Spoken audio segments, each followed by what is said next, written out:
Far, far away, hidden in a secret place, there was a magical kingdom of fairies. It was a land of wonder, filled with green fields and trees, gentle mountains, and valleys so beautiful they could take one's breath away. Clear rivers watered the plants, and from the mountains tumbled great, sparkling waterfalls. The fairies believed they lived in the most marvelous place of all. Everywhere you looked, colors bloomed. Flowers of every shade and hue grew in the meadows, and the fairies adored them. Caring for the flowers was one of their happiest duties. Each morning, when they awoke, they would fly out to check on them, sprinkling them with love and laughter. The flowers smelled sweet, their fragrance clinging softly to the fairies' wings. The kingdom overflowed with color and life. When the fairies visited the flowers, they whispered to them and told them stories. The flowers seemed to glow brighter, as if smiling back. Surely, they loved the fairies too. But not far away, another kingdom lay. A kingdom as dark as the fairies was bright. Here, everything was gray and black, covered in lifeless stone. Nothing grew. Long ago, the last plants had withered away. In this barren land lived a wicked witch. She hated flowers and plants and longed for a world of endless night. Yet she knew of the fairies' bright and blooming kingdom, and jealousy burned in her heart.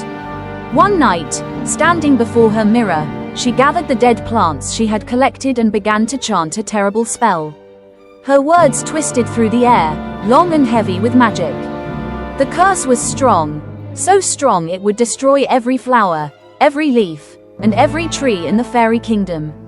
The light faded, darkness fell, a storm rose, fierce and wild, with thunder cracking, lightning flashing, and winds howling like an angry sky. The colors of the fairies' kingdom began to drain away. The once green forest turned to ash gray. Flowers shriveled, their petals crumbling, their life cut short far too soon. Even the oldest, strongest trees grew cold to the touch. But all was not lost. High above, an eagle who could not sleep had sensed the danger. He soared across the storm, rushing to warn the fairies. They slept deeply, tired from their joyful day of play, but at last the eagle woke them up.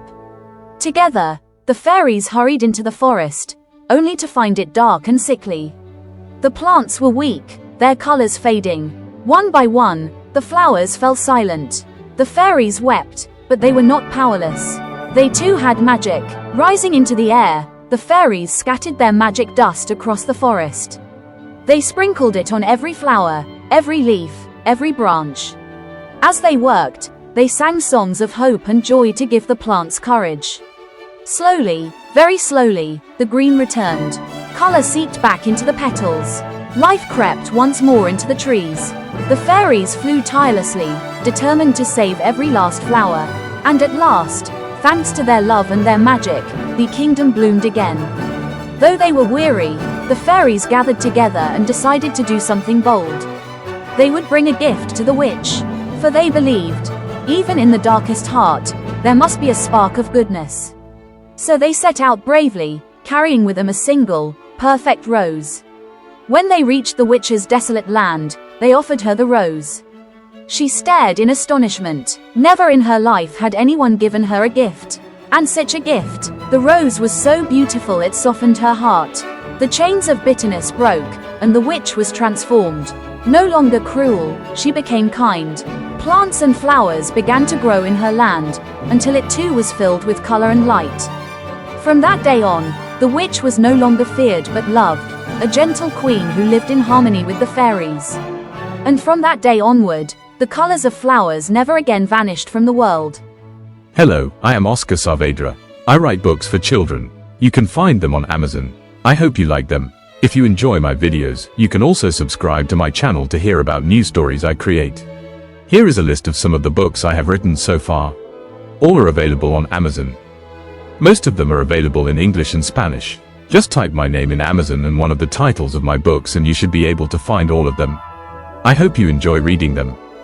The book of this film is about to become available in Amazon soon.